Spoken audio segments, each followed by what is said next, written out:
Hmm. Welcome to the Bronx African American History Project. My name is Stephen Payne, librarian and archivist at the Bronx County Historical Society. Today is June 9th, 2022, and I'm really thrilled to be here with Mark Poe Dean, who grew up at the famous 1520 Sedgwick, and he's a part of a family with a very, very rich and extensive history in hip hop. And he himself has done a lot of really top-notch marketing and promotion in the industry over the years. So, Mark, do you prefer Mark or Poe? Most everybody call me Poe. Okay, we'll go with Poe then. So Poe, why don't you start off by talking a little bit about your family's history and background, whatever you know about it, and how they ended up in the Bronx.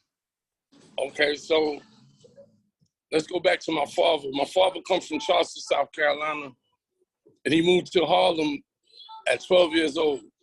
And from there, he moved to the Bronx, maybe around 15. And he grew up in the Bronx from that point on in the Patterson Projects.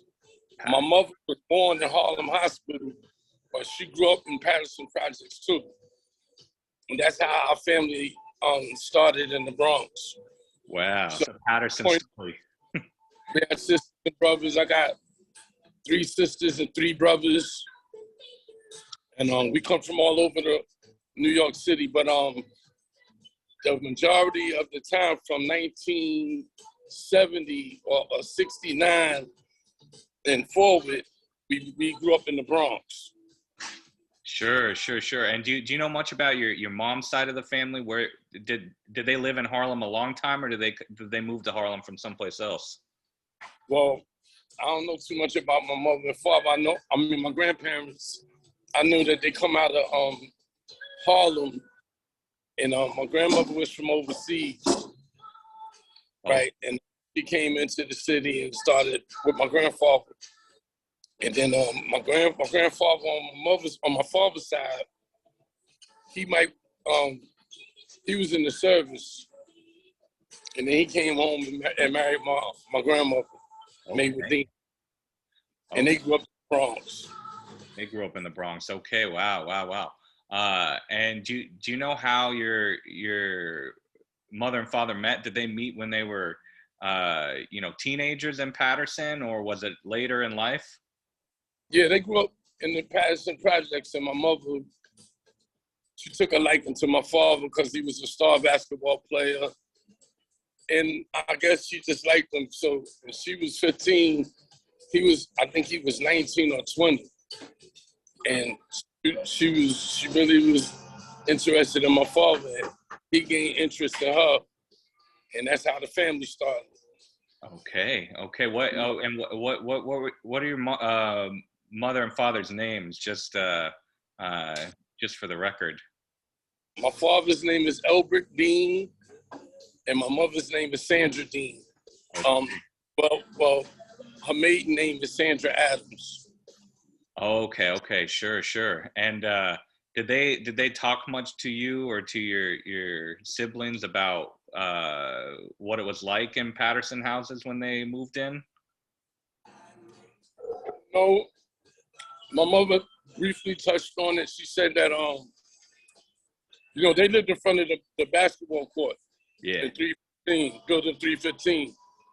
And she used to always see my father down there playing ball. And she'll be on the stoop watching, they'd be cheerleading and all that. They said it was like a tight-knit family down there. Yeah. Come out of Patterson. Like my father and mother grew up with Puffy's father and mother. With Sean Puffy Combs with his family. They come out of Patterson. Yeah. So, and Nat Tiny Archibald comes out of Patterson too, and there's a lot of people who come out of Patterson, right? Yeah, but before I knew that, Nate came out of Patterson. Tiny was one of my favorite all-time basketball players. Wow. He did something that Michael Jordan or none of them ever did. Do you know what that is? I know. I have it in the back of my mind because I've heard it. I've heard it a few times before. I just forget off the top of my mind. Okay, so let me remind you.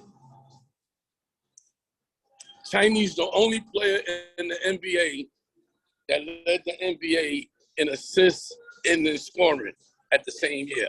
Wow, that's it. Wow. That's crazy. Yeah.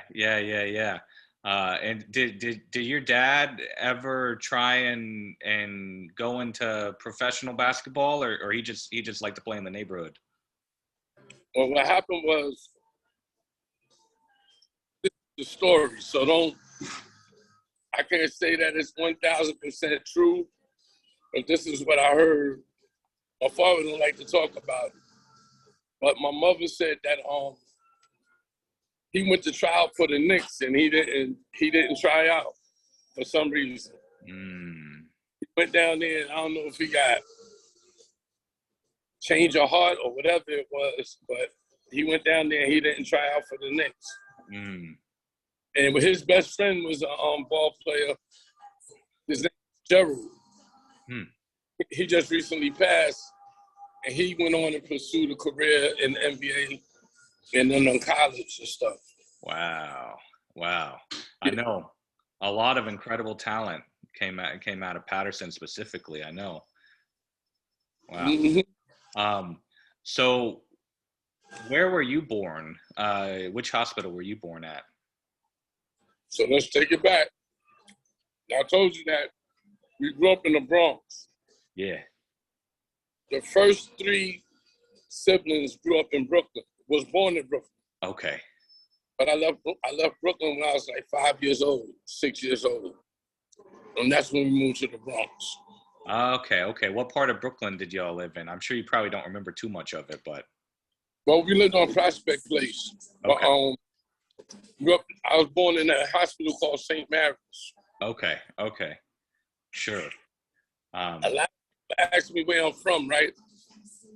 Because I lived in Harlem for a time too, later on after. Okay. It's like 90s, 80s, the late 80s, 90s. Yeah. I lived in Harlem for a little while. So I tell people, I'm from New York, baby. I'm just straight from New York. Absolutely. I mean, I think that so many people's experience moving on a pretty regular basis to a lot of different parts of New York. So when you all moved back, when your family moved back to the Bronx, is that when you all moved into 1520 Sedgwick, or you lived someplace else first? No, we lived on Nelson Avenue, 1465 Nelson Avenue, which was about 1.5 miles, 2 miles from Sedgwick Avenue. Oh, okay. What happened was it's a street called Featherbed Lane, and my father used to own a steak and take. Oh, okay, sure. It was a Muslim steak and take. We used to have a steak and take up there. And our next door neighbor's house, I think they had a situation in their crib, and they moved into 1520 Sedgwick. And Miss Justine and my mother was close friends. Yeah. She mentioned that they had a new building over there that was opening up, and why don't y'all put an application in to move over there? Okay. And that's how it all got started, and that's how we moved in there. Wow. So on Nelson, how long do you live on Nelson, and what do you remember about the block? We probably lived on Nelson Avenue from like 60, 65 or something like that, 66, on to like 70, 71. Okay, sure. And did you have a lot of friends on the block? Did you play outside on the block a lot? What did you do for fun around Nelson? So you're gonna get a kick out of this one. So we went to Muslim school. Sure. In Harlem, 116th Street. Back in the day when, I guess it was a movement, the Nation of Islam, and it was more about training us up to be good, to do right, to stand for something, things like that. Absolutely. And, one of the things that they told us was to stop playing. You play too much. Focus more on being an entrepreneur. Okay. Want for your brother what you want for yourself. Doing to others what you would like them to do to you. Treat people like they treat you. Sure. So they was teaching us those type of values. So my father, he was a high-ranking official in the Nation of Islam. He said, we can't go outside to play. We have to study and do the books and stuff, right? Okay. So now on the opposite side of this, my mother didn't really accept Islam to the fullest extent. Yeah. So he was a little lenient with it. So what she would do is when he was at work, she would have us, if we want to go outside, do your homework, do everything, and then you go outside. And what I need you to do is when you see that car pulling up, I need y'all to run upstairs and get in the house. So imagine playing in the courtyard, right? And all the kids know that you got to leave when your father comes.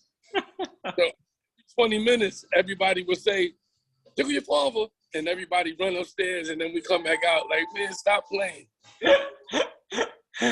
Oh wow, that's funny. So that was our situation back in the day. But Okay.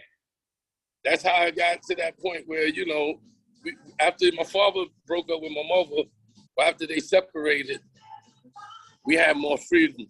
Yeah. And that was perfect timing because that was hip hop right at the beginning. So did they separate while y'all were still on Nelson or after you moved to Sedgwick? After we moved to Sedgwick Avenue. Okay, sure. And did you stay in Muslim school throughout the whole time, or you'd left it at that point? No, what happened was the Honorable Elijah Muhammad passed away. Yeah. In the early 70s, and when he passed away, it was a lot of discord in the nation. Sure. So half the nation went with his son, the other half of the nation went with Farrakhan.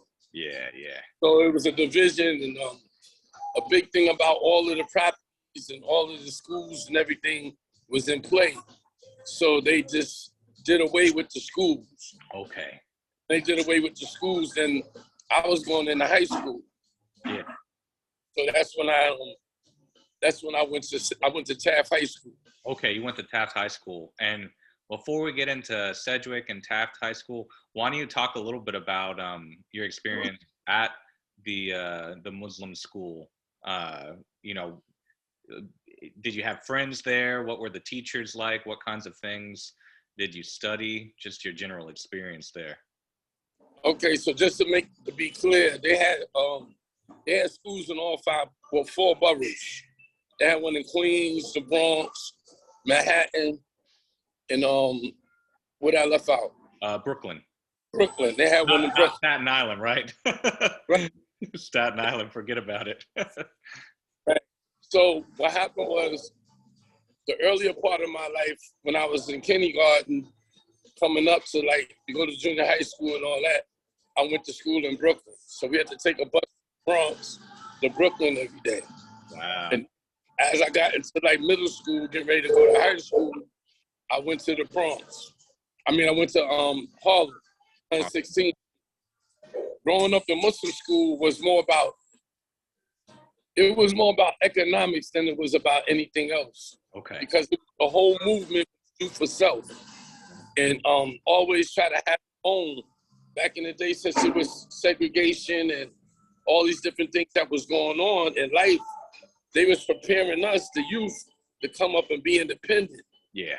Try to function independently without having to rely on any other culture or anybody else to have for to have. Yeah. So that was most of the teachings. And then we was learning in an advanced level because when I got to high school, I already knew algebra. Wow. Going into trigonometry, but they had to skip me to the 10th grade because I was fast for the people in the 9th grade. I had already surpassed that. Yeah. So, and the teachers, most of the women was teachers. Yeah. Most of the women in our school, in Nation of Islam was women.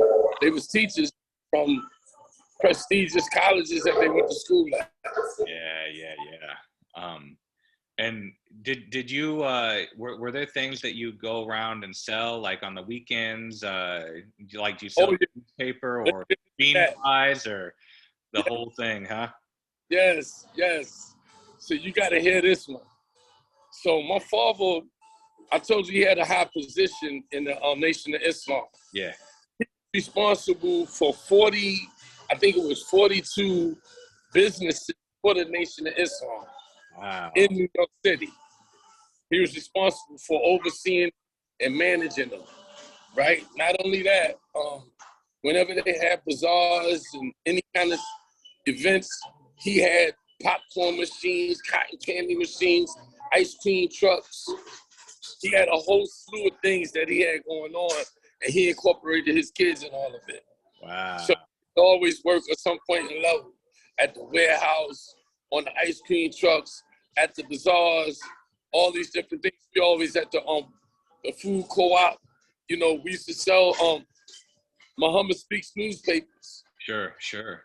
I still remember what they used to say back in the day. We used to say, would you like, when we walk up, when somebody walked by, we would say, would you like to buy Muhammad Speaks newspaper to help build the nation? Only 25 cents. That was our saying every time we would say that. Wow. Mm-hmm. Yeah. And that was Bronx, Harlem, Brooklyn, all over New York. But I don't want to make this all about everything else. I want to keep it in the Bronx. Yeah. Were there many other members of the nation in the Bronx? What you mean? Well, I mean that you all would spend time with, like, I mean, I'm sure there were plenty of members in the Bronx, but what was did you all go to a mosque in the Bronx, or did you go to Harlem, or what was the community like in the Bronx as far as the nation goes? So what happened was, in the Bronx, they kept that school for like the high school people. Yeah. So when you graduated from 116th Street, you would go upstairs for like maybe the 9th grade or 10th grade, and then you would go to the Bronx to finish school. Okay, sure. Bronx also had a boxing ring, so you would train in there and box, and it was like set up like that. Okay. But it was stages. If you went to school in Harlem, you usually went to junior high school, going into high school. But then when you finish up your high school, you would go to the Bronx. Okay. Morris, 165th Street. Off 165th Street, huh? In Morris, yeah. Ah, okay. Sure, yeah. So when you went to Taft High School, y'all already had moved to Sedgwick at that point, is that right? Right. Yeah.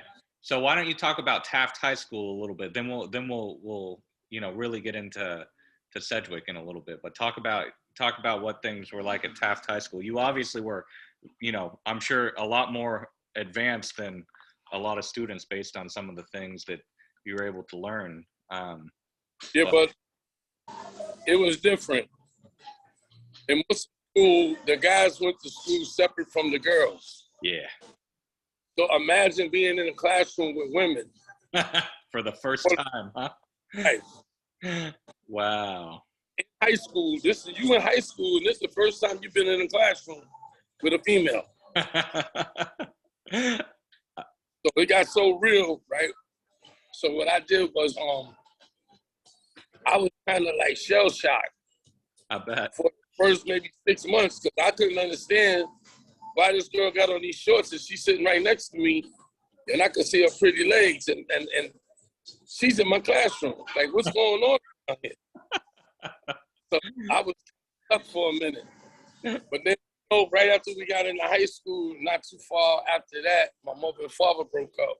Mm-hmm. So it was more like I started rebelling a little bit.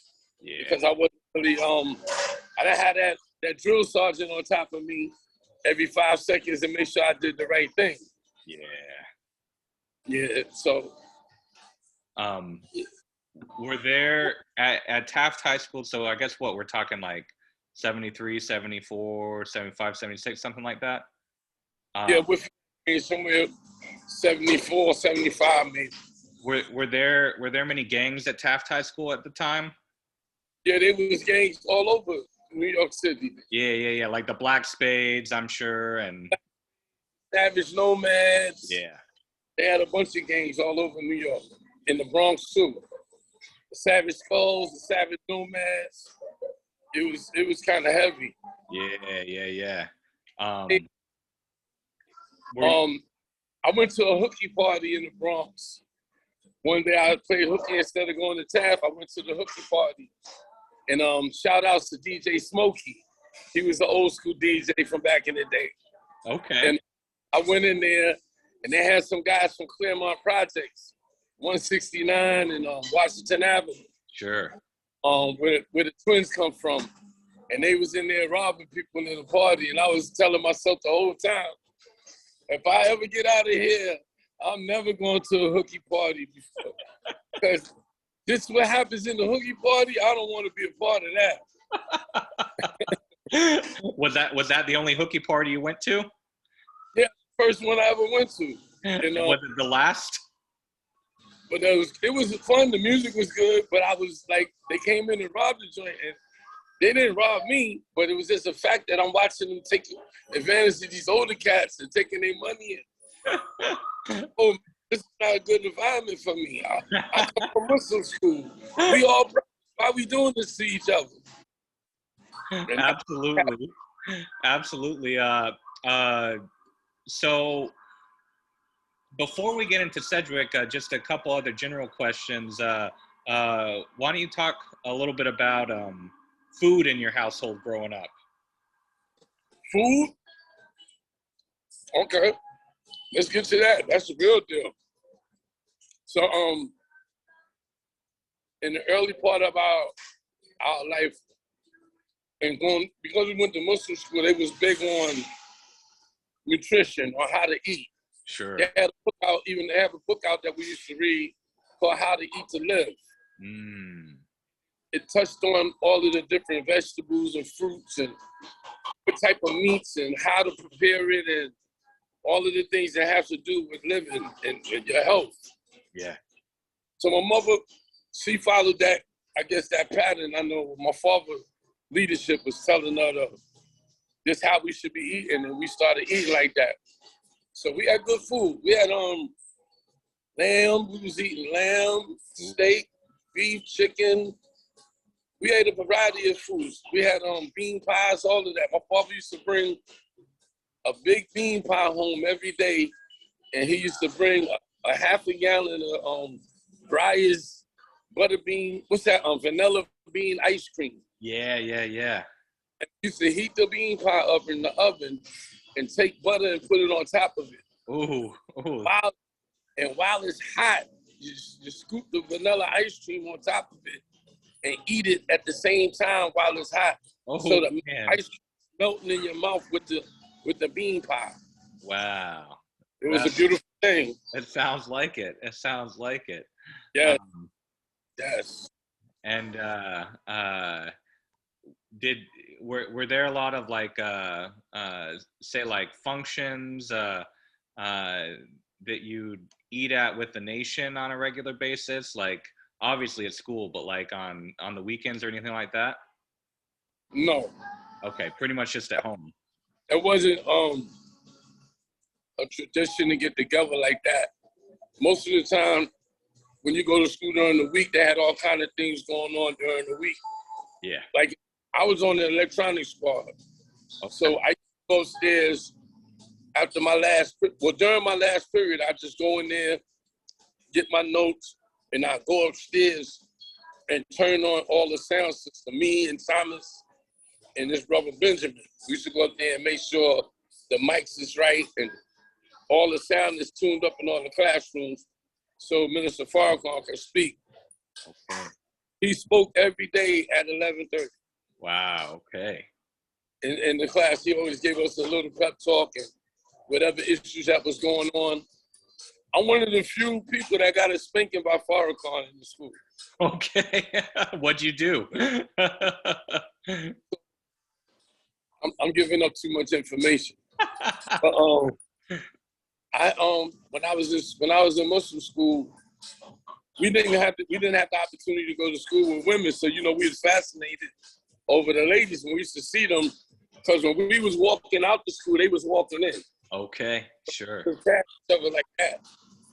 But there was this teacher in my school, and I was really attracted to her. I wrote a letter to her and gave it to her brother to give to her.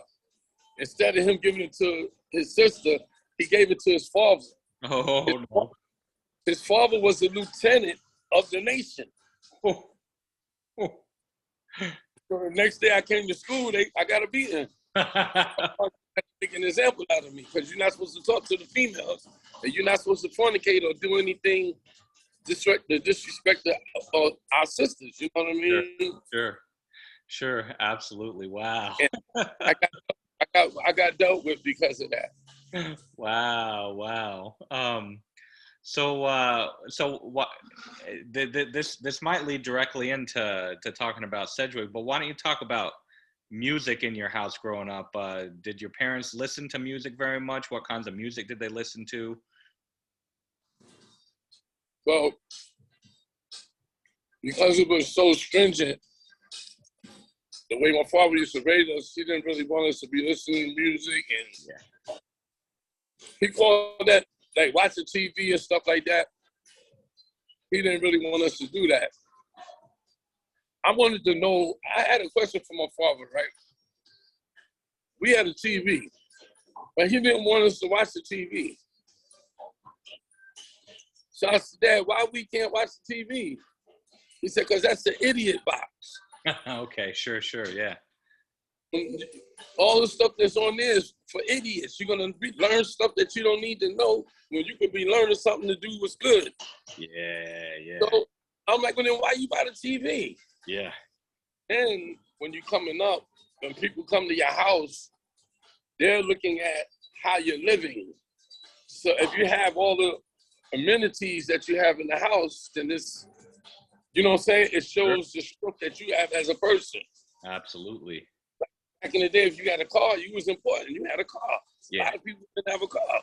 Yeah. So it's that type of situation. So he said, I bought it for more, he didn't use the word look, but he was saying more, he was really meaning that for the look of the whole thing. That makes sense. Yeah. Like, I don't want, it's an idiot box, but I don't want you to be an idiot. If somebody else might want to be an idiot, let them come in and watch the TV. I'm just making fun of that, but it is what it is. Sure, absolutely. So, I didn't answer the music part. We didn't really have any music in the house, but as we moved to Sedgwick, that's when my mother started collecting records. Okay. And she really liked music, and right before we moved, I can remember her having some albums, but it wasn't like a regular thing back in the day, where she was listening to music on a regular all the time. Yeah. What kinds of records do you remember your mom listening to or getting? So she used to like Natalie Cole. Okay. She liked that Inseparable album. She used to like a lot of like Gladys Knight. She liked the Temptations. Sure. She liked a lot of throwbacks like the Blue Magic, Black Ivory. Okay. Always R&B. It was like Spanish music too. So she was listening to Spanish music and wow. Yeah, doing a lot. Like she's the one that inspired me, because I know a lot of records, old school records, because of her. Sure. I used to hear the records she used to play, so that inspired me. And then I know when we go to our grandparents' house, they used to play their little records. And what, like Junior Walker and the All-Stars, and, Tighten Up, sure. Archie Bell and the Dwells, and all that type of stuff. Okay, yeah. So, so you're at Sedgwick, you move into Sedgwick. How long does it take you before you start making friends at 1520 Sedgwick? And who are some of the first friends you made there? That's a hard one right there. Because when I moved in the building, we still was in Muslim school. Well, right before I went to high school. So it was a little time that we wasn't really in tune with going out. Sure. But my father came there with us. And then shortly after that, he rolled out. Yeah. But when he would go out, so everybody used to see us with our suit and ties, get on the school bus and leave, and we go straight in the crib. Because Sedgwick didn't, like in front of our building, there wasn't nowhere to play anyway. Yeah. Because we lived on the side of the highway. Yeah, that's right. So we would have to go down to the park to play. But we never got to that point when we first moved in the building. Yeah. So we used to go straight in the building and go upstairs, and that'd be our day. But we used to look out the window. So what used to bother us was all of the holidays, especially Christmas. Yeah. Because we looking out the window and we seeing all the kids with all their toys and stuff, riding their big wheels and doing all the stuff that they do. Yeah. Tyco train sets and AFX racing cars and all the stuff that everybody used to get for their Christmas holiday. We didn't indulge in that. Sure. So we never got to celebrate. So it looked crazy. You look up to our window on the third floor and you just, a bunch of kids just looking out the window. Everybody playing with their toys. Like what the heck? I wanna ride a bike too. I wanna play. Absolutely. So, that was that. And then I had an incident before I got a friend in the neighborhood. So it was these two twins called Gary and Greg. And they lived in the building, and this guy named Marvin. So Marvin is he a popular guy in the neighborhood or whatever.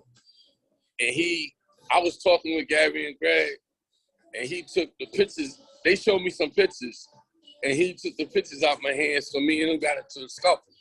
Okay. But that was the first time I really had an incident in the neighborhood was with him.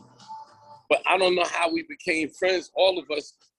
Well, then I could say the reason why we became friends, because you didn't have no other choice. Yeah. Because we lived in this tall 18-story building, and we're gonna see each other every day. For the rest of it, until we move, we're gonna live in this building, and there's not really too many places to go. Yeah, because there wasn't much on the street at the time it was built, right? No, right. It was one set of steps to go up to University Ave. Yeah. But there wasn't like no stores and nothing around. It wasn't everywhere everything was like congested to where we was at. So everything we had to do was in our area. We had a little clubhouse we built behind our building. On the next side was the park. We used to play basketball in that park, but it only had one rim. So we only play half court. Wow. We played stickball right there. The bus came down to us and took us out of the neighborhood if you wanted to go. Yeah. Or we would have to walk up 200 steps or so if you wanted to go anywhere, like out of the neighborhood. You would have to walk up at least 200 steps to get out of there. Wow. Wow. So what floor did y'all live on? We lived on the third floor, apartment 3A. 3A, okay. Say that again? Who Hurt lived in apartment 2A under us. Okay, sure. And when was the first time you met Herc? Do you remember? The first time I didn't meet him, I seen him going in the building because he's real big. Yeah. He's a big guy to us back in the day. He looked like a damn giant. So, walking in the building, we see him, and he had a deep voice back then. And I just remember him talking like, "Yeah, what's up?" Like that, and moving. But then we used to see him because when we go in our door, it's like a terrace in the back of the building. Yeah. And he used to load his truck behind the building with his equipment. Oh, okay.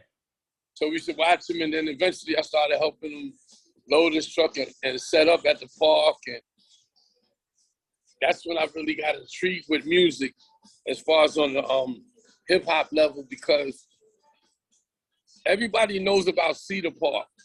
Yeah. And You heard about Cedar Park, right? Absolutely. Did you know where he used to DJ at first? I think Fred mentioned it, but I don't remember the name of it. Okay, well, it's an easy name. The park next to our building was Sedgwick Park. Oh, okay. But it's a little park. Yeah. But that's where the DJing at right there first. Oh, in our neighborhood. He DJ'd at that park, and then so many people started coming. He had to go to Cedar Park because Cedar Park was bigger. Ah, okay, sure. And what about the community center in the building? Do you remember him ever DJing there? Did y'all have events or parties there? I went in there when he was setting up for his party, the first party. Okay, sure, yeah. Little, they wouldn't let me in. Too young, huh? But when he was setting up, I walked in there. I could tell you the system he had. Yeah. He had some skinny, tall, I think they're Vegas speakers. Okay. One sure. line like this. He had a GLI mixer. Okay. It was in a wooden box and it's sitting at an angle like this. Yeah. But it turned off and it had the crossfader. Okay. And you know, he had his Macintosh amp and he had I don't remember the turntables. I think they was Gerard's. Okay. I see. Wow. And I think they were for the techniques. Wow. So you couldn't actually get into that first party then, huh? I went in there when he was setting it up, but when they was trying to us to go to bed by the time. That party started like 9 o'clock or something, 8 o'clock. And how many people can fit into the community center room there? Not many. Yeah, that's what I thought. Maybe about 80, 100 people. Yeah. So I'm sure you know it wasn't very long at all before he had to first move to Sedgwick Park, and then it wasn't long after that he had to move to the larger park. But he went to when he was doing the party in the rec room. That was for pay. Oh, sure. The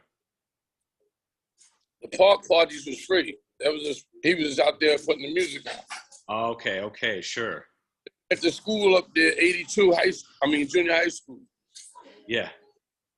And I've been to a bunch of different parties. I can't say I've been to every party.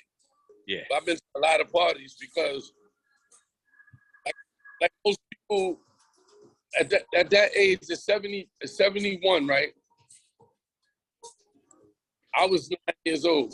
So by 73, when he started really getting the name out there, I was 11 years old. Yeah. But I wasn't too young. My mother and father broke up. I'm ready to roll. Uh-huh. Ready to rock and roll now. So I'm running out the house. My mother calling my father to come over. You got to do something with these kids. They're not listening to me. And she had to work the 11 to 7 shift. Oh, wow. The grade shift. So as soon as she go to work, me and my brother go and run out the house and go to the parties. Absolutely. What'd she do for work? She used to work at Columbia Presbyterian in the ICU unit. Okay. Wow. So yeah, y'all had the run of the house at night then, huh? Yeah. Were there other adults in the building that kind of looked out for y'all, or friends' parents or things like that? Mm-mm. No. Next door neighbors, the Davises, but there wasn't nobody because everybody was doing their thing. Yeah. Everybody's doing their thing. Younger, I'm sure my mother told somebody to watch out for us if we're doing anything. Yeah. But they couldn't see us coming out. Yeah. Sneaking out the building just like we sneaking out the house. Absolutely. So do you remember like what are some of the like records that would be on heavy rotation at that time? Because I'm sure the music at that time, I remember you telling me this even, and I heard it from others. like the music at that time wasn't really quite what people might associate with you know, hip hop a little later. Like it was a little the flavor was a little different. Is that right? Or what kinds of records were being played? Yeah, so this is probably my favorite part, the music. Yeah. So when it comes to the music, like when it first started, like when you hear like Jimmy Cass a bunch, when you hear something like, see, because I come before that, even before that, I was into music. Yeah. So I can understand it by New Birth,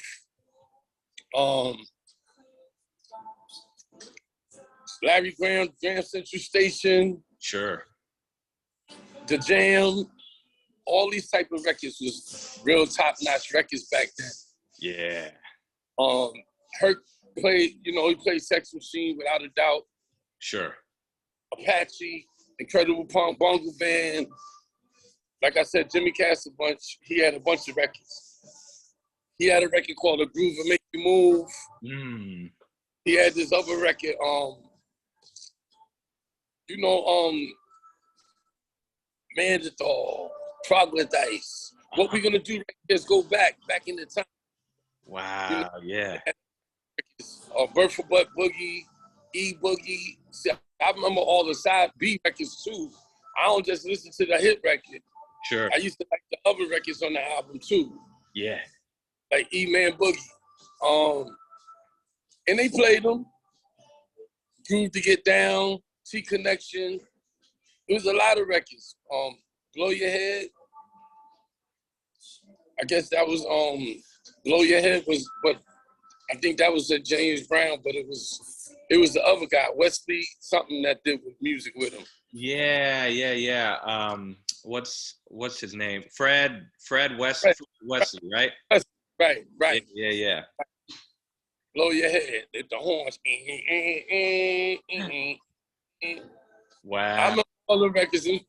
I got a lot of them records too. Like, Yeah.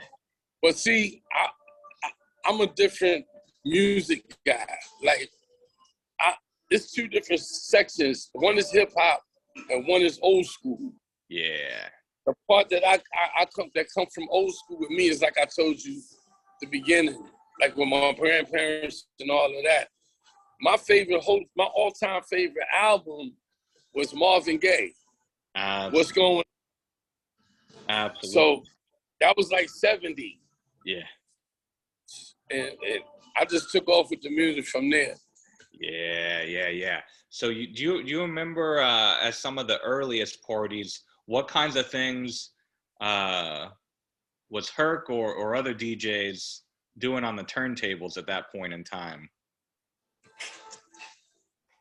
So Herc wasn't really a scratcher and cutter and all that. Yeah, for sure. The first time I experienced that was with Grandmaster Flash. Yeah. I went to Flash parties too, because I went to parties, period. Yeah. I was going. Yeah. So, because I was like a fan of music and parties, I was like, I just gained my freedom. My father left. Rap. Yeah. I'll never be home. Dude, my new life is in the streets right now. Yeah. And so, but I went to all the parties, and then we had a pass. We had like a pass to go everywhere because we had family all over the Bronx too. Like I had cousins over there by Bronx River. That's where that Bambaataa and all them come from. Mario, shout outs, Disco King Mario. King Mario. Not enough people know about him, unfortunately. Yeah. At least outside the Bronx. Yeah. He doesn't get nearly enough love. I mean, R.I.P. But yeah. But see, I do. I give him love because at the end of the day, I went to 123 Park, the schoolyard, and watched them DJ. Wow. So some people can't identify stuff they never been through, like they never seen. Yeah. Like, I can't wait till you get to this B-boy thing because a lot of people don't really know the story about B-boys. I know. So yeah, since you brought it up, let's get into it. We'll just keep looping back to different things as well.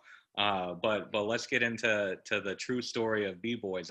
Fred told me some of it, you know, as well. Mhm. But I want to hear what you have to say about it. But, and this is strictly my take on it. Yeah. And whoever other b-boy that speak about it might be able to say that they agree. But the difference between a b-boy and a breakdancer is simply one thing. A b-boy danced the whole record. Okay. A breakdancer just danced to the break. Yeah. Yeah. And not only that, when a b-boy danced, he danced like a choreographed type situation, Okay. where he thought about what he was going to do to a part of the record. Sure. Sure. Up with his own style, but he did it to the beat. If you see a breakdancer dance, you don't see them dance to the beat. They just hear the record come on, they start flipping and flopping everywhere, and then that's it. And you say, oh, that was a nice move.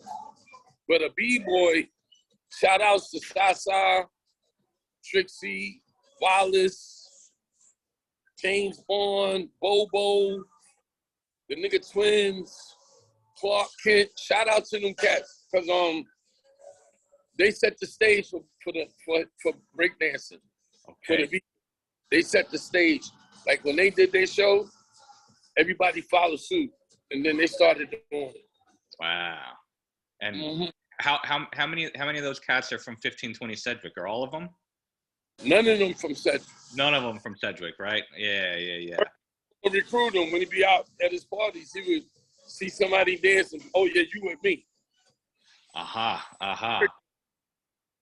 And the only one really doing the music like that, so everybody gravitated to his parties. Yeah. To his parties because he was one of the first that was even doing it like that. So when you had a work party, you know you're gonna see them putting that work in on the floor, them b-boys. Yeah. So what would you say? I mean, you know, this was at a time before, you know, anyone could have predicted. The word didn't even exist, of course, for hip hop, but no one could have predicted just what a global thing had become. But what would you say of those early parties like set Kool Herc apart as a DJ? Like, what was it? The music that he'd choose? Was it his style? Like, what was it that, you know, made people gravitate towards him? Well, a little bit of everything. It was the whole ambiance of the whole way that the party went. Yeah. He had Copeland Rock, Timmy Tim, rest in peace, Clark Kent, the Twins, they all was a part of his thing. Shout outs to man Smitty.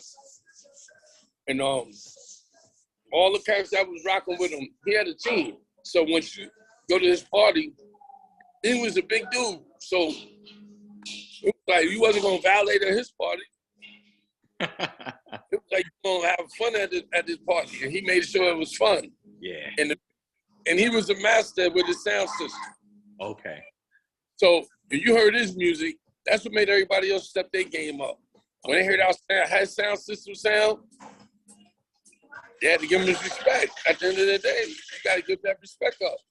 Yeah. And since you helped him, at least you started to help him, you know, move his equipment around. Like what?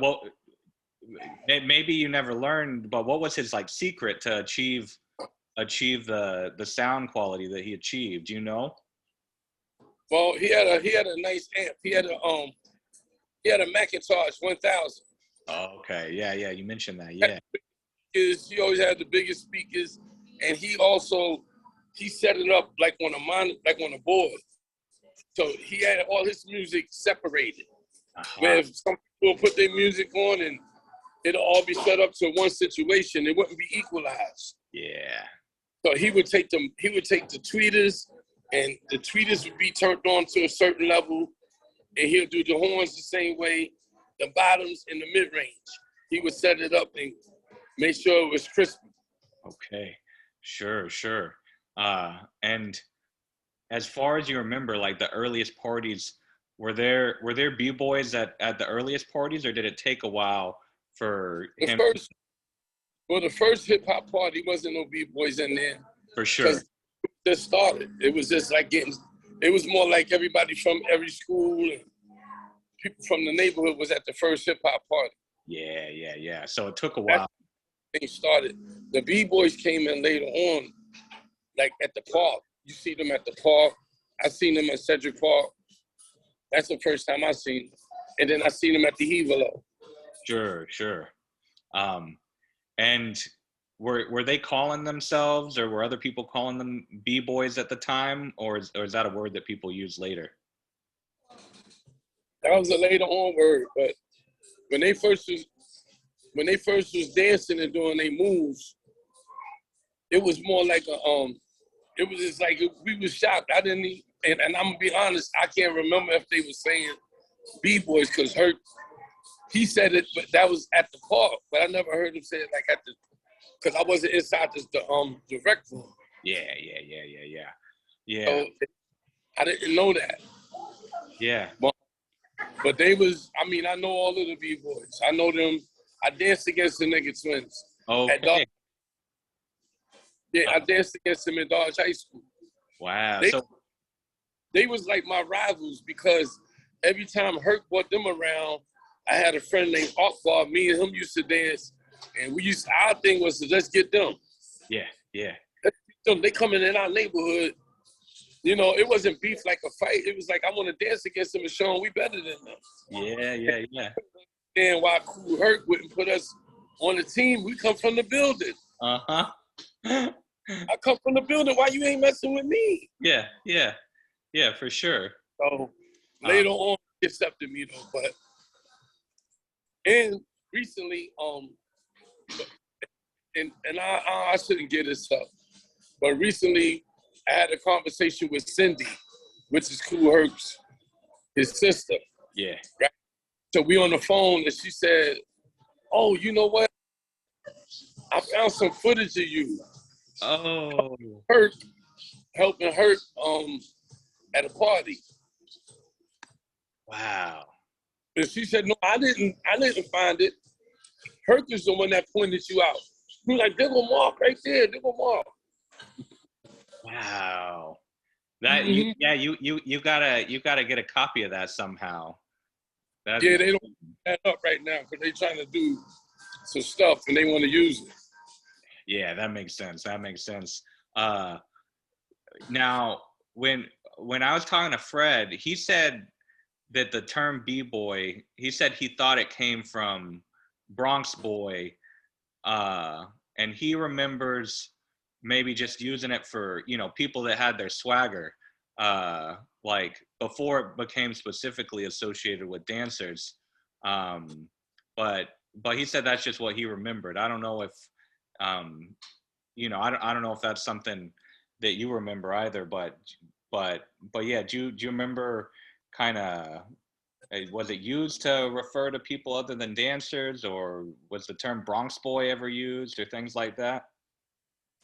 See, now, Fred is older than me, so I don't want to discredit anything he said because he got more experience and he's been around a little further than I've been. Yeah, sure. So I can't say if that's what if he heard that, it got to be almost authentic because he come from the beginning, right there before the music even started. I know. I thought it was really interesting to hear that because I hadn't heard that before. It makes sense, because I don't know where else, B-boy will come from, like just shortened like that. But yeah, it's something I'm trying to figure out. But I thought it was a very interesting thing that he said. And he obviously has swagger. He told me about, he had style to the nines back in the day. How did you dress? How did you what kind of style did you have when you were getting into the parties and all? Well, my mother had a lot of kids. She had 6 kids, so yeah, we was limited in our, I guess, whatever we had to wear. But we did manage to get the pro cads and, look nice. We had elite dungarees and I had a mock neck shirt and all that. I used to be dressed appropriately. Sure. But it took till later on, a couple of years after, when we started figuring out how we gonna try to function for us to get our swag, to get what we was gonna wear and stuff like that. But at the beginning, I'm just being honest because, see, the one thing is a lot of people do that I won't do is try to fabricate situations and make ourselves look bigger than something that what it really was. Absolutely. Because everybody had a part in their life when they were struggling. You know what I mean? You can't really say, you don't really gonna make it seem like you're gonna paint this picture that your whole life you was the best that ever did it. I had the flyest clothes. My grandmother made sure my hats was crispy, and I'm make that story up because at the end of the day, the truth is always going to be told. Absolutely. So you gotta tell the truth now. Absolutely. So you already talked about the distinction between breakers and b-boys. When did breakers start to come onto the scene? If you remember. So breakers started coming in maybe about 3-4 years later. Yeah. Because I think a lot of times people, I'm glad you're talking about all this, because a lot of times people just put it all into one thing and they assume everything was there from the beginning. Because it was these 3 Spanish guys that used to come down to the neighborhood. And they used to go to the Roxy all the time. Oh, okay. So the Roxy started after the fact. Yeah. On down there, they was making the Roxy popular by the breakdancers. Yeah. Back in the day. I went down there a few times, but I never really liked the Roxy because it wasn't the Bronx. It wasn't that. You walk in a room and there's tension in the room. Somebody might get shot up in there. Yeah. It was just more like, it was a variety of different cultures in it, but it was just wild. It wasn't like a Bronx party. Just put it like that. Yeah. Because with like the Bronx parties, did you ever at least with the early years, I know it eventually started to change a little, but did you ever experience many people that, I'm sure even if they had beef, they weren't like showing that at the parties, right? So yeah, but it was stuff going on in parties. So I'm going in the bathroom one time in Mitchell Projects at the gym. Yeah. Gym. Flash is DJing. So I go in the bathroom, me and my man Akbar, because you always roll with your man when you go everywhere. Yeah. So you know what's gonna happen, whatever, right? We get in the bathroom, so it's like 5 guys in the bathroom just standing around. I didn't know that that's where they be robbing people at in the bathroom. I gotta go to the bathroom. They gonna robbing me. So when I get in the bathroom, I'm going to the stool. Money like, yeah, money. You got to run that. I'm like, what you talking about? Run what? Now, I don't know. In the stool part, like the part where you close to go take your shit. Yeah. Somebody's in there. They hear me talking, right? So they recognize my voice. It's my cousin.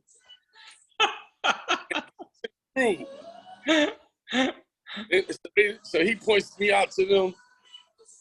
He's like, yo, hold on. That's family right there. He said, I want every one of y'all to look at him and make sure y'all see who he is.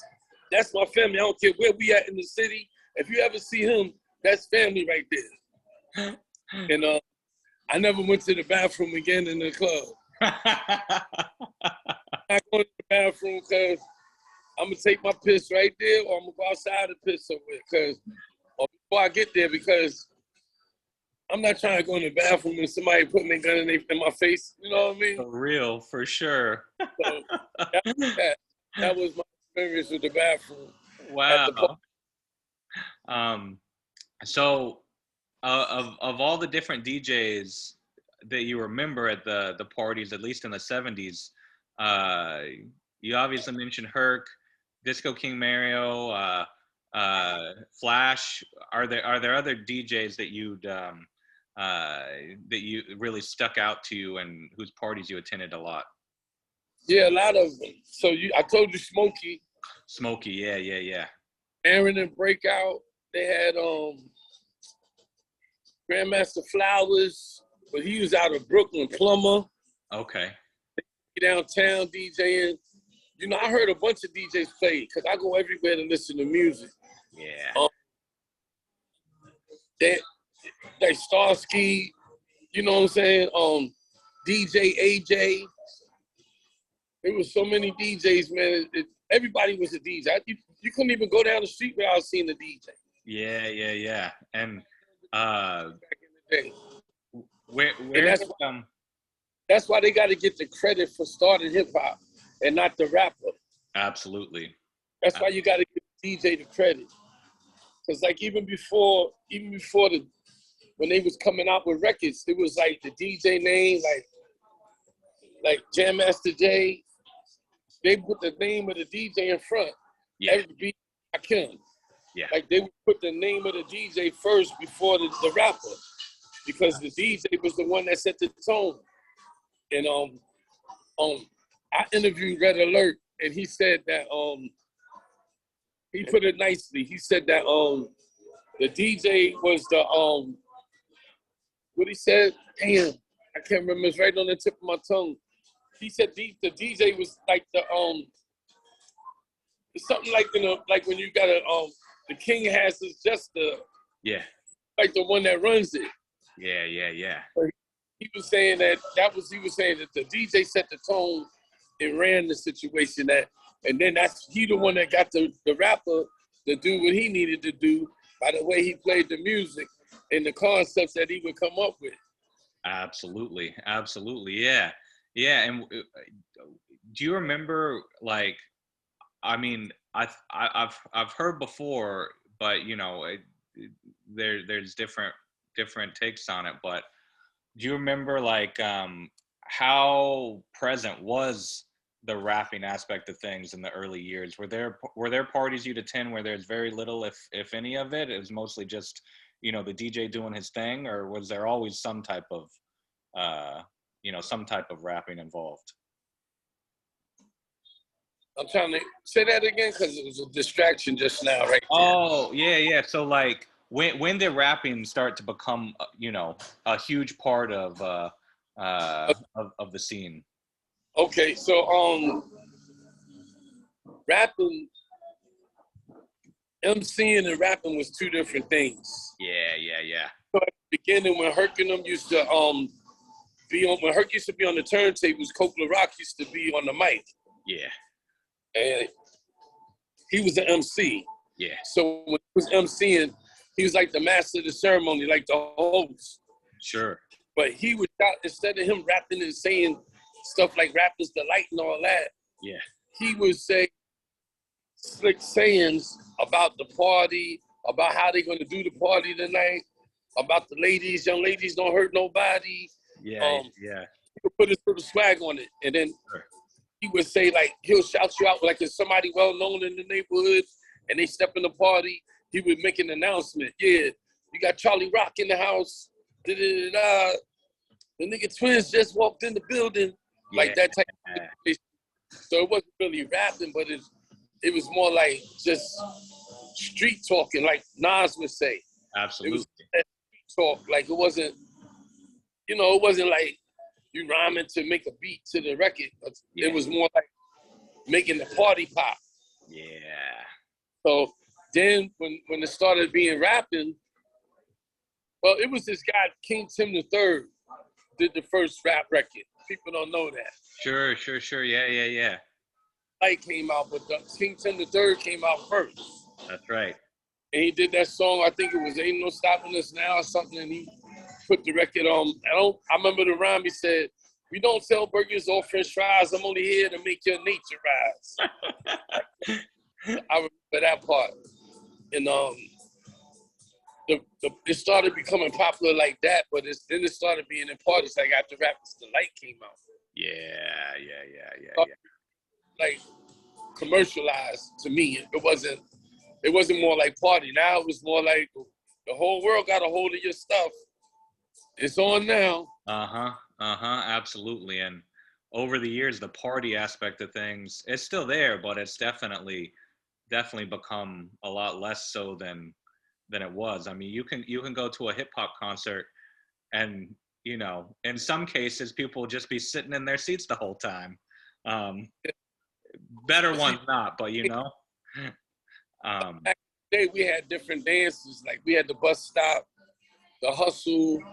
People used to do all them type of dances, right? And this even before hip hop, or right around the beginning of hip hop.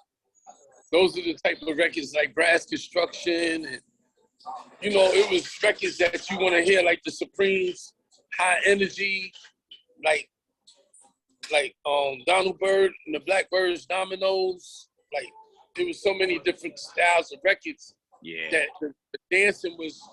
See, people when they think of hip hop party, they think it was breakdancing the whole time. yeah, It wasn't breakdancing the whole time. It was each part. They had a section. The beginning it would be nice, cool out music, letting people get into the party. Then the music would start picking up. yeah, Then it'd get to the break parts when it's a break dancing. yeah. Part for the hustle. You got parts where people that's like all of the gangsters walk in. They got their little section when they play them records. He's talking to the killers. Yeah. Not a game. Wow. It was that type of situation. So like literally a little something for everyone. Yeah, it was a variety. They had a variety. Yeah. At her party, it was a variety. And you said the hustle, so there's some Latin music that he played too sometimes. Well, not Latin music. The hustle wasn't just. They had the Spanish hustle, and they had the hustle. Oh, okay. So just a straight up hustle then, huh? Right, it's the same thing, but it's just the way the Spanish people did it was a certain swag to it, Yeah. and the black did it a different way. Oh, but sure. Concept where you spinning and you doing tricks and all that. Yeah. House to my man El Dorado Mike, because he used to be like one of the top hustlers back in the day. Okay. And they was some of the cats that used to put it on, especially the hustle was good for tall guys. Yeah. And the girls and do all this extra stuff with no effort. You're a short guy, you gotta try to get up on her and do all this. So shout outs to them, man. Wow. Well, so if you were a b-boy, then you really had to have a lot of different dances down. Well, b-boy didn't have to be a hustler. A b-boy, that was his expertise. That's what he did. Yeah. But it was a bunch of different cats. Okay, I see. So why don't you talk a little bit about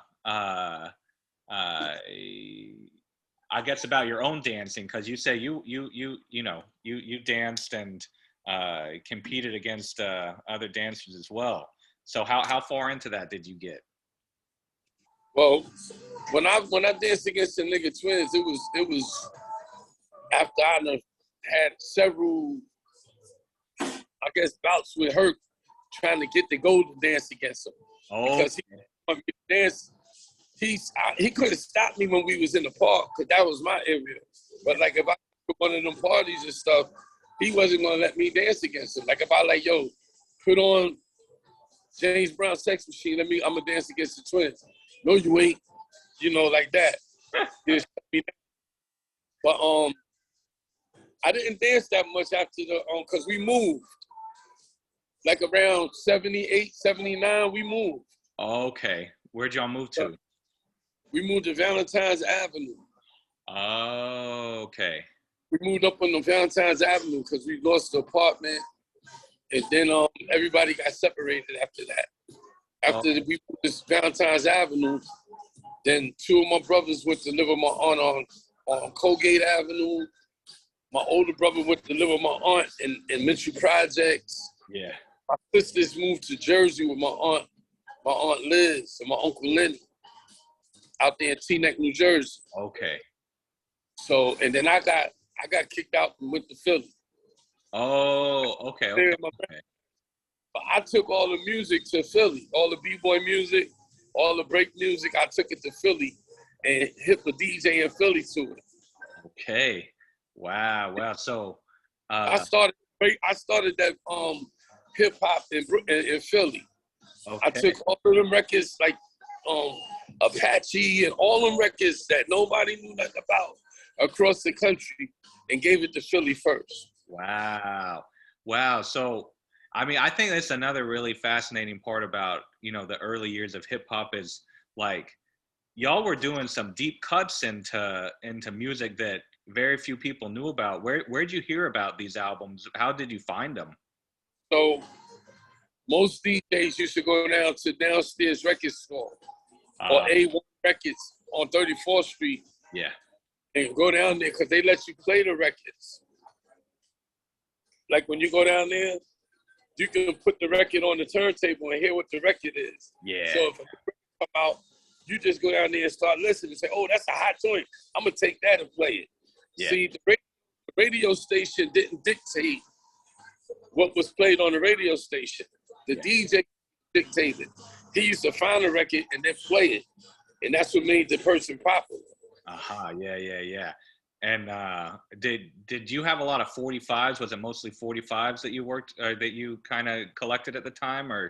A lot of albums, but because I wasn't collecting records back then. Okay, you weren't collecting records. Okay. But I knew all the records because I used to be at Hertz parties and I used to see all the records. So my memory was so crazy. When I got in the position of the collect records, I remember all the records. Wow. Even the album cover, I know that that's a record on it. Wow.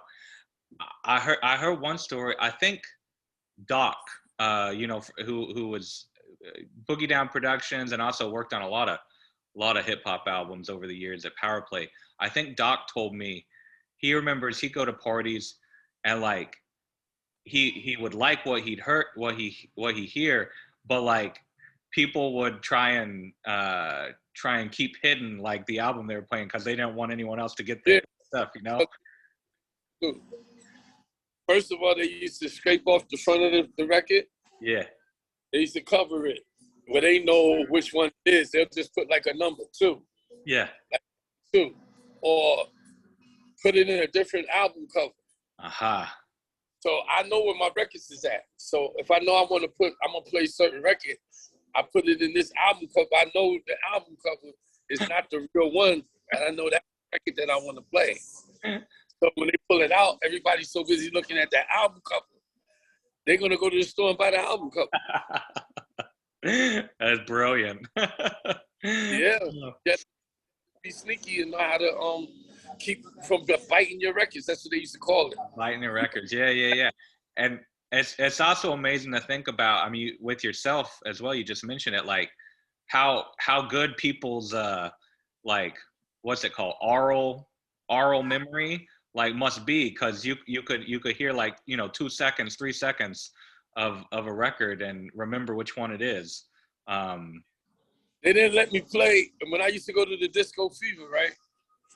In the Bronx, they used to have this place called the Disco Fever. Oh yeah. I heard of it before. Yeah. Off of Jerome Avenue. Yeah. Like 167.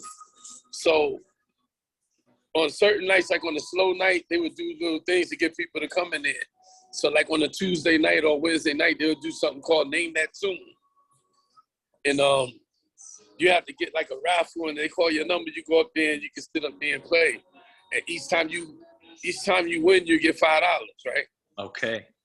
So I went up there one time and I'm just winning. Bing, bing, bing, bing. As soon as they say they play, because they only play like a fraction of the record. Yeah. Like that. And then I'm like, oh, I got that. I know what that is. So they would not let me play no more. Wow, that's amazing though. I mean, like these are all aspects of the scene back in the day that I feel like are mostly forgotten by people now. But I think these are such incredible aspects of the history.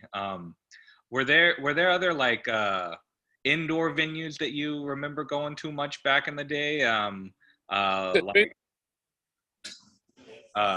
Any of into any of the parties like Hunts Point Palace? I think it might have been more the early '80s when things started to take place there. But like maybe some of the police athletic clubs, things like that. Yeah, I went to the PAL on 183rd and Webster Avenue. I used to go to the PAL. Yeah. I went to the Boys Club. I went to where did I go? I went to all the parties. The Boys Club. Yeah. All the parties. T Connection, the Sparkles, the Executive Playhouse, the Hevelo. Yeah. All of them parties I've been to back in the day. And then I went to there's so many parties I can't remember all of the parties. I'm sure. I'm sure. But those are the ones that stood out, like Dodge High School. Yeah. I went to all the parks too. Echo Park, Arthur Park, Sedgwick Park, Cedar Park, 18 Park. Those are the parks that was popping back then. Yeah. Like all of them, they always had park parties all the time. Yeah. Bronx River in the middle of the projects. I went there. On 123. Shoot. Going on all over the Bronx, I know. And, you know, obviously at a certain point, Bambaataa, you know, combined, you know, the quote unquote three aspects of hip hop. But another question I like to ask is, how did you view graffiti at the time? Was it in your neighborhood much? Did it, you know, were you attracted to it? Did you consider it part of the scene, or was it just something that, you know, it was kind of its own thing at the time? Well, when we used to see graffiti all the time, because everybody used to be practicing that. What do you right? I visualized it before we even moved on Sedgwick. Yeah. Used to be on the trains and all that. El Marco 174. That's one of the guys that stood out a lot to me, El Marco. People don't be saying nothing about him. But he used to have some mean tags on the trains. Yeah. I don't remember all of the guys. I remember this guy named Hoyt from my neighborhood. He used to be hitting up. He would hit this one building, like when you come up the top of the hill, his name would always be on the top of the building. Wow. Like they pick it down and he'll write it back over. I'm like, he kept his name up there for a long time. Graffiti was a big part of hip hop because it was there before. Yeah. It was about expression. It was really giving an expression of how you could be creative and how you write. Absolutely. Like art form. And in some places it made it look good wherever it was at. Absolutely. When they had the blackout. Yeah. The reason why they changed the gates, you know, the gates used to open up like this, right? And back in the day. Used to close the gates like this. Yeah. And then put a block on it. But when the blackout came, people was ripping them gates down. Sure. And breaking and vandalizing all the stores. That's how they came up with that the gate that pulls down and and then all of the guys that did graffiti used to take them gates, them doors, them drop down doors to do their graffiti. That's what made it look hot. Yeah, absolutely. And I did one with a writer, Staff 161. He was doing it, you know, he was writing back even in the late 60s, so he got started early, but he remembers, you know, before Herc really got into DJing, Herc was a writer himself, you know? Yeah. That's really interesting, yeah. But I think I have two more questions, at least before we should end for today. Okay. The first is a more specific question, and the second is a more general one. So I'll start with a specific one. Do you remember where the DJs, like, where would they get their equipment? Because I imagine some of the equipment was probably pretty expensive, and yeah, it's, you know, it's always interesting to hear about where people would get their equipment or how they get it. So back in the day, like, I didn't go to the stores because I wasn't really a DJ. Sure. So I go to the places where they would get the speakers, but I did know that I remember my brother DJ. My brother, shout outs to my brother Cool T and Mr. Lee, because they used to play in the park when Herc used to play in the park. Yeah. So they had some equipment in our neighborhood, and they used to go. They asked Herc where to buy the equipment. Okay. What speakers to buy? At that time, it was these speakers called Altex, right? They called them the ass kickers. Okay. So my brother them bought 2 of them speakers, right? Yeah. DJ equipment. They speakers were so loud that on the other side of the water in Manhattan, you can hear their music. Wow.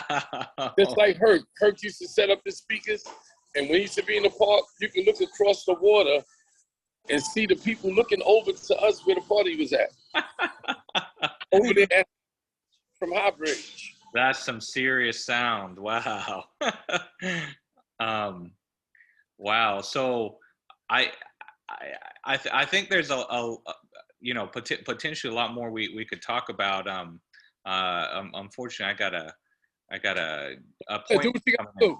Yeah, one more thing. You said a general question. Yeah. I got the general question for you.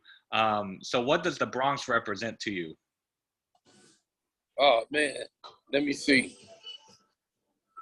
Memories, fond memories. The Bronx, it represents strength. It represents love, man. Cause back then, when I lived in the Bronx in the 70s, 60s, 80s, the Bronx was like a family. Yeah. You know, everybody in our neighborhood, especially in Sedgwick Avenue, we was one family. So everybody in the neighborhood was a brother and a sister. Yeah. So we had brothers and sisters. The Bronx, consistent. The Bronx is always consistent. Yeah. Like today, the Bronx has always been rugged. It always been rough. It always been hood. You go to the Bronx, it's a little couple of neighborhoods that's, you can say is, oh, this is upper class. So, in the Bronx, you don't see that much of that. You don't, no way. You see struggle in the Bronx. Yeah. So you got to always say that, because sometimes people live in neighborhoods and they never really know what it is to live in a rough neighborhood. Yeah. Bronx has been rough all my life. It's been, I seen it burnt down. I seen the Bronx when it was nothing, you know, everything torn down buildings. And I seen it built up. I seen it tore back down. Uh-huh. Yeah, the Bronx always been rugged, man. It's been a fight. It's the ghetto. Like, if the quintessential ghetto would be the Bronx. Yep.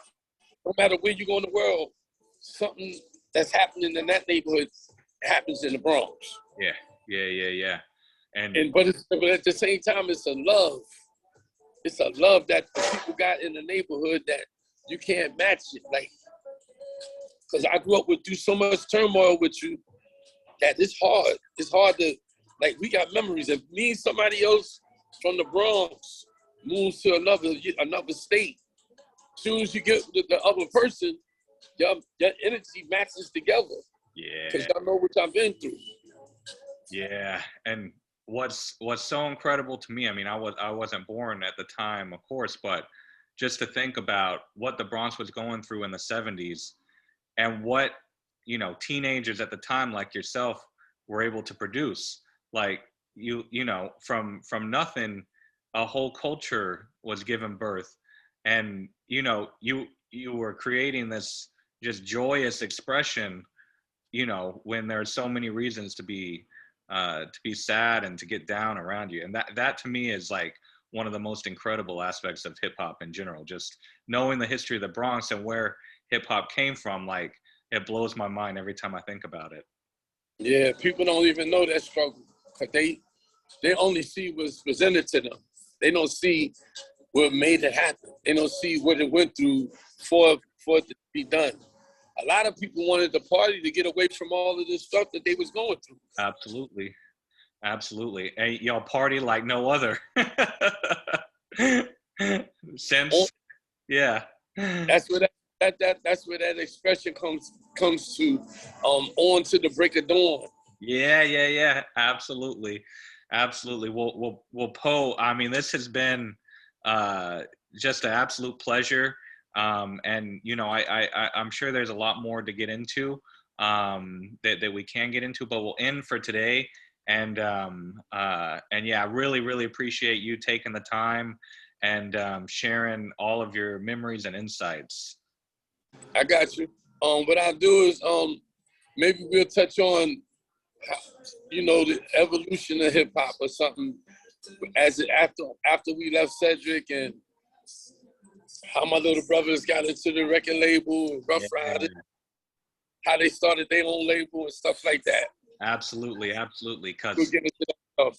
I know there's so much there, and you know, we'll see when we get to that point. But I was already thinking when you were talking about, you know, going to Muslim school, I was like, oh wow, like your brother's probably like already got the entrepreneurial training already in elementary school. So it's no surprise that they created what they created. Yeah. But yeah, we're looking forward to it, and we'll talk again, and I'll send you this recording once it's done processing. No problem. I got you. Appreciate it. I'm gonna stop the recording now. Stay tuned.